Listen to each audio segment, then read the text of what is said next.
सविता, तेरा इंतजार था।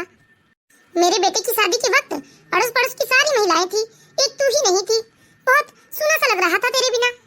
हाँ देवकी, मुझे भी रोहन की शादी देखने की बड़ी तमन्ना थी, पर क्या करूं, उसी समय मेरी बेटी की भी डिलीवरी थी, इसलिए मैं यहाँ रुक नहीं पाई थी। अरे मुझसे तो रहा ही नहीं जा रहा था, इसीलिए तो सुबह सुबह ही चली आई मैं। नमस्ते आंटी जी।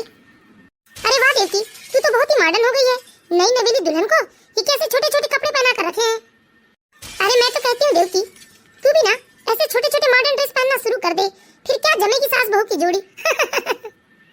लेकिन देवकी, बस अपनी बहू को ना हमारी बहू बेटी से दूर ही रखना, कहीं ये हमारी बहू बेटी को बिगाड़ ना दे। सविता, तू किस काम से आई है ये बता मुझे, और यदि कोई सामान चाहिए होगा तो बोल। अरे देवकी, तू तो गुस्सा हो रही है, मैं तो यहाँ बस मुंह दिखाई करने आई थी, लेकिन अब समझ में नहीं आ रहा है कि मैं इसे मुंह दिखाई दूं या शरीर दिखाई दूं। अगर मुंह दिखाई करने आई है तो ये उपहार दे और जा, सुबह सवेरे तो तेरे घर में भी बहुत काम होगा ना। मेघा, जा जाकर 2 कप चाय बना लिया। Okay mom. देख देखी, अभी तक तो मैं हंसी मजाक कर रही थी, लेकिन अब कान खोलकर मेरी बात सुन ले। देख देवकी, अपनी बहू को ना तू ज्यादा सिर पर मत चढ़ाना, अभी से तो इस पर कंट्रोल कस ले, और सबसे पहले तो इसके ये छोटे छोटे कपड़े पहनवाना बंद कर दे। अपनी बहू को समझा, इसे बता कि घर में ससुर भी है, जवान देवर भी है, उनके सामने ऐसे कपड़े पहने ऐसा शोभा तो नहीं देता ना घर की नई नवेली बहू को। देख, अगर तूने अभी शुरू में ही इसके ऊपर अपनी पकड़ नहीं बनाई तो ये तुझे नचा देगी, और फिर परिणाम ये होगा कि इस घर में सास बहू के इशारे पर नाचेगी। और तू ही बता, क्या कोई सास अपनी बहू के इशारे पर नाचती हुई अच्छी लगती है? देख, मेरा काम था समझाना, अब समझना ना समझना ये सब तो तेरे हाथ की बात है। चल अब मैं चलती हूँ, और ये ले उपहार, अपनी बहू को मुंह दिखाई पर दे देना मेरी तरफ से। वह तो कब से चाय बनाने गई है, अभी तक चाय बनाकर नहीं लाई। अच्छा हुआ बहन जो तू आ गई, मैंने तो ऐसे सोचा ही नहीं था। ठीक है बेटी, चलती हूँ मैं। अरे आंटी जी, चाय पीकर तो जाइए, मैंने आपके लिए चाय बनाई है।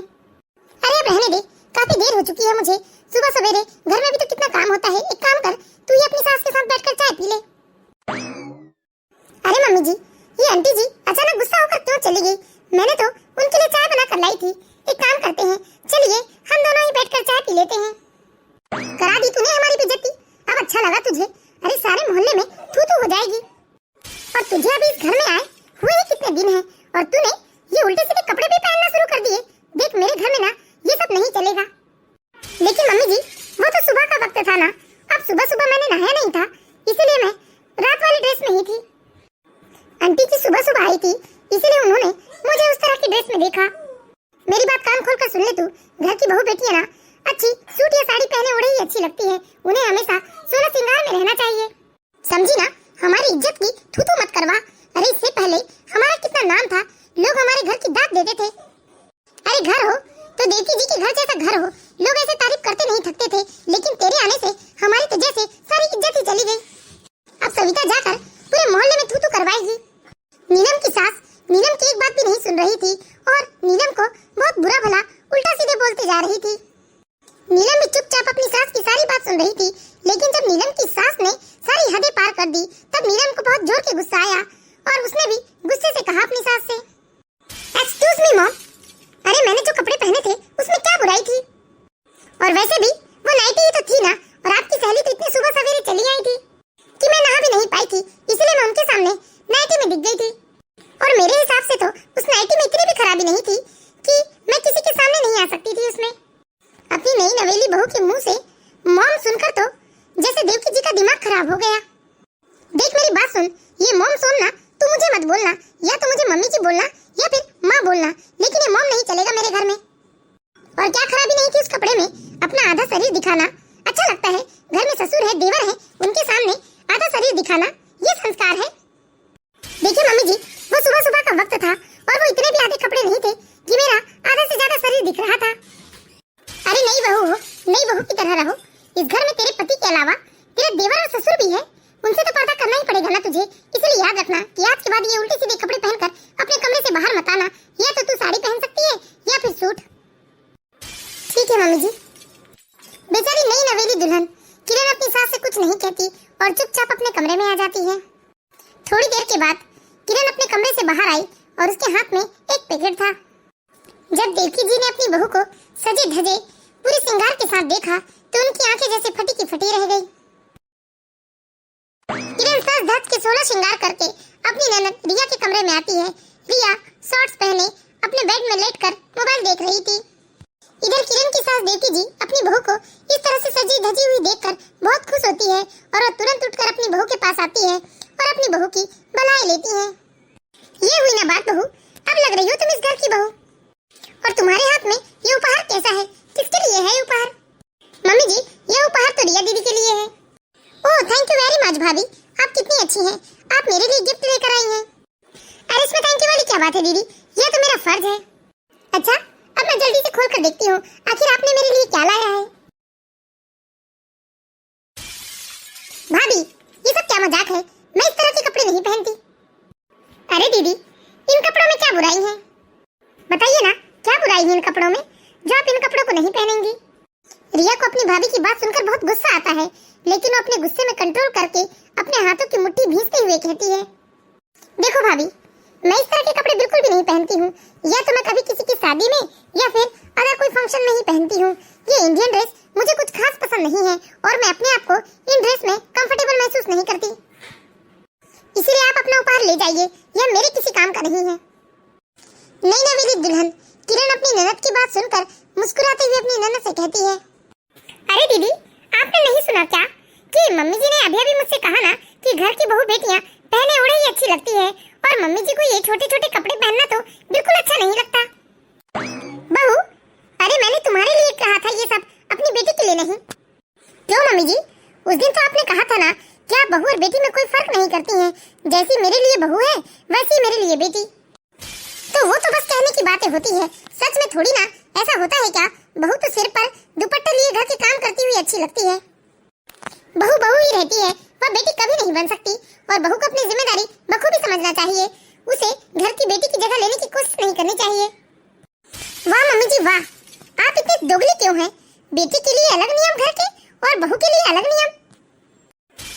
This is not fair mummy ji, या तो आप मुझे बस बहू बोलो या बस बेटी, आप डिसाइड करो आपको मुझे मानना क्या है, तभी मैं डिसाइड करूंगी कि मुझे आपको क्या मानना है। यदि आप मुझे बहू मानेंगी तो मैं आपको सास, और यदि आप मुझे बेटी समझेंगी तो मैं भी आपको माँ समझने की कोशिश करूंगी। आप पहले डिसाइड कर लो फिर मैं डिसाइड कर लूंगी। अरे मम्मी ये कैसी आफत को पसंद कर लिया आपने मेरे प्यारे भैया के लिए? अरे मानना क्या है, मानने से तेरा मतलब क्या है? बहू है तो बहू बनकर ही तो रहेगी ना, यही रीत होती है कि बहू कभी बेटी नहीं बन सकती, समझी ना? Okay mummy ji don't worry, जब बहू कभी बेटी नहीं बन सकती तो सास भी कभी माँ नहीं बन सकती। अरे क्या हुआ भाई, क्यों इतना शोरगुल मचा रखा है तुम लोगों ने? देख ले अब तेरे ससुर जी यहाँ आ गए हैं, ज्यादा चू चपड़ मत करना, बहू है बहू की मर्यादा में रहना। क्या हुआ बेटा, किस बात का हो हल्ला हो रहा है यहाँ? ससुर जी पहले आप डिसाइड कर लीजिए, आप मुझे बहू बोलेंगे या फिर बेटी। किरण की बात सुनकर किरण के ससुर जी अपनी बहू को सवालिया नजरों से देखने लगते हैं और फिर तमकते हुए कहते हैं, अरे बेटा ये सब क्या है, ये कैसी बातें कर रही हो तुम? प्रिया की तरह तुम भी हमारी बच्ची हो। देखिए ससुर जी, अगर आप मुझे बेटा कहेंगे तो मैं आपके साथ बेटी की तरह रहूंगी, और अगर आप मुझे बहू बोलेंगे तो मैं आपके साथ बहू की तरह रहूंगी, क्योंकि मम्मी जी ने तो बोल दिया है कि मैं इस घर की बहू हूँ और बहू ही रहूंगी, बहू कभी बेटी नहीं बन सकती। लेकिन अब आप बताइए, आप मुझे इस घर की बेटी मानते हैं या फिर बहू? देखो बहू, तुम्हारी सास बिल्कुल सही कह रही है, तुम बहू हो तो बहू ही रहोगी। ठीक है ससुर जी, ठीक है ससुर जी। जब मैं पहली बार इस घर में आई थी और आपके पैर छुए थे तो आपने मुझे खुश रहो बेटा कहा था, लेकिन आज मैं फिर से आपके पैर छूती हूँ, इस बार आप मुझे बहू वाला आशीर्वाद दीजिए। आज घर में किरण का ऐसा बर्ताव किसी से बर्दाश्त नहीं हो रहा था। किरण को इस तरह से शांत देखकर देवकी जी सोच में पड़ जाती है कि अभी तक जो इतना बहस कर रही थी वह अचानक से इतने शांत कैसे हो गई। तभी देवकी जी की बेटी रिया ने भी अपनी माँ से यही सवाल पूछा, क्या हुआ मम्मी, क्या जो मैं सोच रही हूँ वही आप ही सोच रहे हो? अरे मुझे कैसे पता चलेगा कि तू क्या सोच रही है? अरे यही मम्मी, ये आपकी बहू ये एकदम से पलटी कैसे मार गई, कहीं ऐसा तो नहीं कि ये पापा को अपनी टीम में करने की कोशिश कर रही है? अरे इसकी क्या मजाल कि ये तेरे पापा को अपनी टीम में कर सके। तेरे पापा तो आज तक अपने भाई भाभी की टीम से निकलकर मेरी टीम में नहीं आए, तो फिर इसकी टीम में कैसे आ जाएंगे? और अगर इसने ऐसा कुछ करने की कोशिश की ना तो मैं इसे छोड़ूंगी नहीं। अच्छा चलो मम्मी, करते हैं। क्यों भाभी, करे क्या टेस्ट? हाँ, चाहो तो कर लो। अरे ऐसी भी किस बात की अकड़ है, मुंह सीधा करके बात नहीं कर सकती? अच्छा सुनो भाभी, आज की बहस की वजह से मेरे तो सिर में बहुत दर्द हो रहा है। जल्दी से जाकर अच्छी गर्मा गर्म 3 कप चाय बना ले आओ। ओह, आप नई नवेली बहू से घर का काम करवाती हैं। वैसे भी मेरी शादी को अभी 4 दिन नहीं हुए और मेरी जानकारी के हिसाब से नई बहू 1.25 महीने तक रसोई का कोई काम नहीं करती। इसीलिए मैं कोई काम नहीं करूंगी, ठीक है ना? यदि चाय बनाकर तुम्हें पीना है तो पी सकती हो, या चाहो तो मेरे लिए भी 1 कप एक्स्ट्रा बना सकती हो। हाय राम, इनके तेवर तो देखो।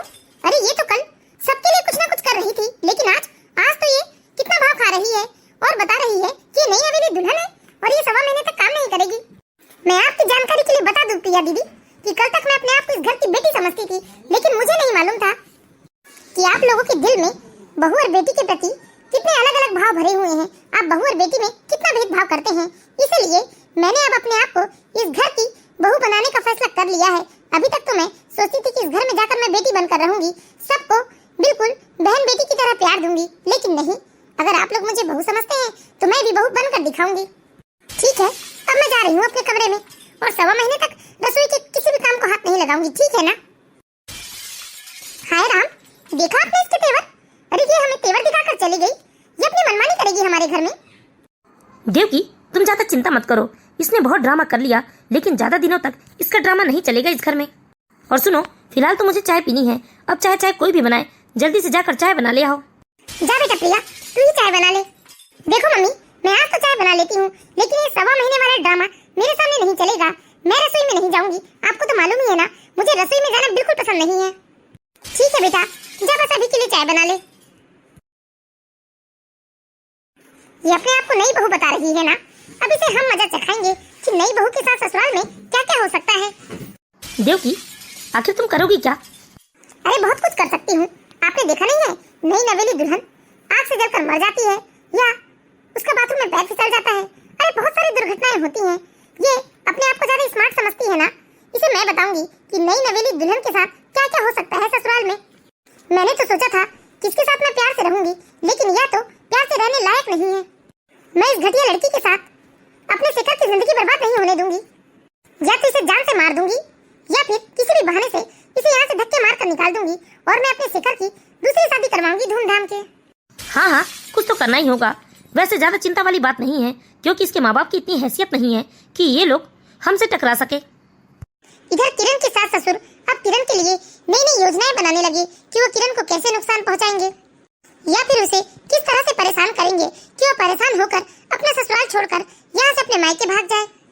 लेकिन किरण भी बहुत पढ़ी लिखी और समझदार लड़की थी। वो अपने साथ अत्याचार तो होने नहीं दे सकती थी। वो अपने अधिकार के बारे में बखूबी जानती थी। एक दिन दोपहर के वक्त किरण को भूख लगी थी तो अपने लिए चाय बनाने रसोई में जाती है तो किरण देखती है कि किसी ने जानबूझकर रेगुलेटर और गैस का बटन ऑन कर रखा है। अगर किरण रसोई में जाकर डायरेक्ट लाइटर यूज करती तो उस दिन रसोई में आग लग गई होती और शायद किरण की जान भी जा सकती थी। लेकिन किरण जैसे ही रसोई में जाती है तो उसे गैस की स्मेल आने लगती है, इसलिए किरण जल्दी जल्दी सारी खिड़की दरवाजे खोलती है।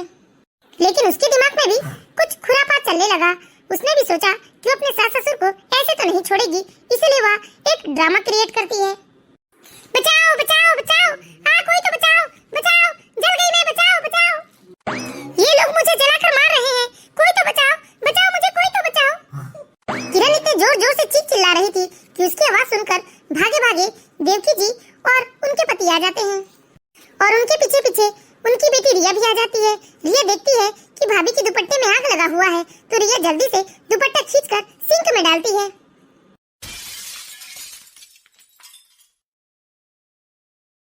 ये क्या हरकत है तेरी? और चल, आज तुझे जलने का शौक है ना? चल चल, मैं जलाती हूँ तुझे। चल, जलने का शौक है ना तुझे? रिया रिया, गैस का पाइप ऑन कर। चल, हम जलाते हैं इसे। इसे बहुत जल के मरने का शौक है ना? देवकी, तू पागल हो गई है क्या? तुझे पता है अगर इसे कुछ हो गया तो हम सब को जेल हो जाएगी। अरे थोड़ा तो होश से काम ले। रहने दीजिए, जेल हो तो हो, आज तो मैं इसे सबक सिखा के ही रहूंगी। जब से आई है हम सबका जीना हराम करके रखी है इसने। एक तो आधे अधूरे कपड़े पहनकर घूमती है बेशर्म कहीं की, ना ससुर की शर्म है ना देवर की, और कुछ बोलो तो बराबर से बहस करती है। अरे तू पागल हो गई है क्या? अगर कुछ करना है तो ऐसे खुलेआम नहीं, सब इस तरह से करो कि किसी को कुछ पता ही ना चले। सबको इसकी ही गलती लगनी चाहिए, ऐसा कुछ करना चाहिए हमें। चलो चलो यहाँ से चलो, जो भी बात है वो हम कमरे में बैठकर करते हैं। ये लोग अपने आप को समझते क्या है? एक दिन मैं सुबह सुबह नाइटी में क्या बाहर आ गई, इन लोगों ने तो तिल का ताड़ करके रखा है।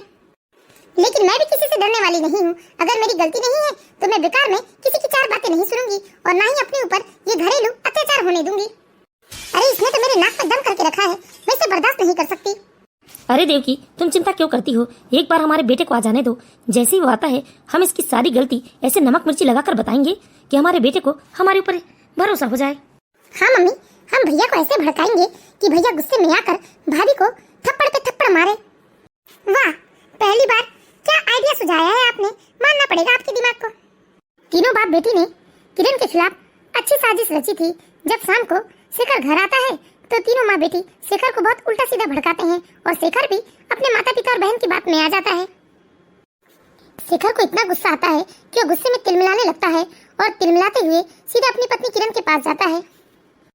तुम्हारी हिम्मत कैसे हुई मेरे मम्मी पापा और बहन से इस तरह से बात करने की? मैं तुमसे बात कर रहा हूँ। ये क्या तरीका है अपनी पत्नी को लात मारने का? पहले ये बता कि तेरी हिम्मत कैसे हुई मेरे घर वालों के साथ ऐसा व्यवहार करने की? और तुम्हारी हिम्मत कैसे हुई बिना दोनों तरफ की बात जाने अंदर आकर मुझसे ऐसे बात करने की और मुझे लात मारने की, मेरा गला दबाने की? इस गलती में मत रहना कि मैं तुम्हारे सारे अत्याचार चुपचाप सह लूंगी। अगर मैं चाहती तो मैं भी तुम्हारा गला पकड़ सकती थी। अच्छा, तू मेरा गला पकड़ेगी? तू मेरा गला पकड़ेगी, तेरे हाथ तोड़कर धक्के मार के घर से बाहर निकाल दूंगा। ठीक है, तुम्हारी जितनी हिम्मत तुम लगा लो जोर। लेकिन तुम सब एक बात याद रखना कि मुझे तुम लोग बेचारी बहू समझने की भूल मत करना कि मैं तुम्हारे सारे अत्याचार चुपचाप सहकर यही रह लूंगी। बहुत बात करती है, बहुत मुंह चलता है इसका। रुको भैया, अभी मजे चखाती हूँ इसे। तुझे बहुत इज्जत दे दिया मैंने, लेकिन तू इस इज्जत के काबिल है ही नहीं जो तू अपनी भाभी के ऊपर हाथ उठाने खड़ी हो गई। अरे बदतमीज निर्लज, छोड़ मेरी बेटी को। इसीलिए तो मैंने आप लोगों से कहा था कि पहले डिसाइड कर लो मुझे आप क्या बोलेंगे। आपने मुझे बहू बोला था, अब बहू बोलोगे तो मैं भी बहू ही बनूंगी ना। अरे बेटा, ये तो चुड़ैल है, चुड़ैल। पता नहीं हमारे नसीब में क्या लिखा गया है, कैसी बहू आई है ये। अरे हमारे तो कर्म ही फूट गए हैं। बेटा मेरी बात सुन, ये हमारे बस में नहीं आने वाली है। मैं तो कहती हूँ कि इसके माँ बाप को फोन लगा भी क्या भी और बुला उन्हें यहाँ। उन्हें भी तो पता चले कि उनकी लड़की ने यहाँ 5 दिन के अंदर ही क्या कह ढाया है हमारे ऊपर। हाँ हाँ, बुला लो, मैं भी बताऊंगी ये लोग कितने झूठे हैं।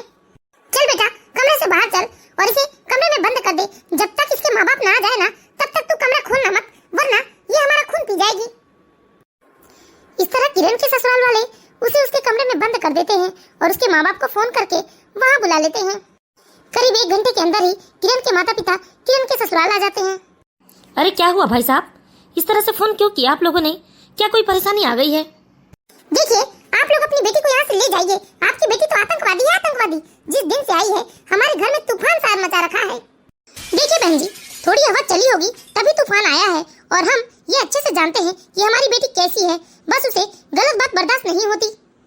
कहाँ है हमारी बेटी? ये उसके साथ कुछ कर दिया आप लोगों ने। जा बेटा, जा इनकी बिलाडली को लेकर आ। मम्मी, आपको याद है ना, आपने कहा था कि मैं अपना घर बहुत अच्छे से संभालूं। लेकिन मम्मी, ये मेरा घर नहीं है, यह तो सिर्फ इन लोगों का घर है। और मेरी सास ने तो यहाँ तक कहा था कि वो हमारे घर से बहू नहीं बल्कि बेटी लेकर जा रही हैं। वह मुझे अपनी बेटी की तरह रखेंगी। लेकिन मम्मी, यहाँ तो मेरे साथ बहुत गलत हो रहा है। बहू और बेटी में कितना भेदभाव करते हैं ये लोग।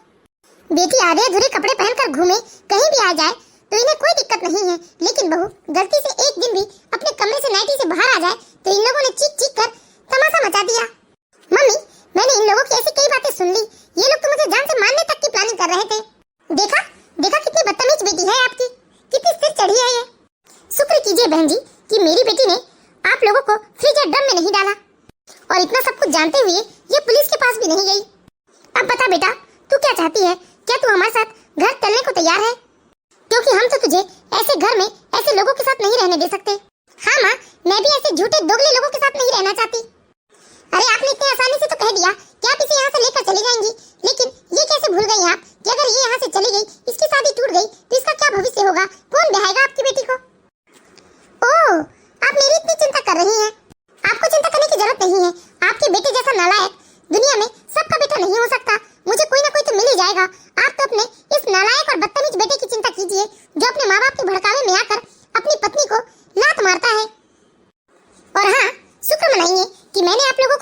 हवाले नहीं किया, वरना मैं चाहती तो आप चारों को जेल की चक्कियां पिसवाती। चलो मम्मी। हाँ, और एक बात याद रखना, मैं यहाँ से खाली हाथ जा जरूर रही हूँ, लेकिन बहुत जल्दी अपने वकील के साथ आऊंगी और शादी के समय जो भी रुपए पैसे दहेज आप लोगों ने लिए हैं, सब कुछ पाई पाई यहाँ से लेकर जाऊंगी, क्योंकि मैं अपने माता पिता की मेहनत की कमाई तुम जैसे लोगों के हाथ में नहीं दे सकती। इस तरह किरण अपने ससुराल वालों को अच्छा खासा सबक देकर वहाँ से अपने माता पिता के साथ चली जाती है, लेकिन कुछ दिनों के बाद ही वह तलाक के पेपर लेकर वकील के साथ आती है और अपने दहेज का एक एक सामान लेकर वहाँ से वापस चली जाती है। तो हम आशा करते हैं दोस्तों, आप लोगों को हमारी कहानी जरूर पसंद आई होगी। यदि कहानी अच्छी लगी हो तो प्लीज इस वीडियो को लाइक कीजिए और इसी तरह की मोरल स्टोरीज देखते रहने के लिए हमारे चैनल को सब्सक्राइब करें।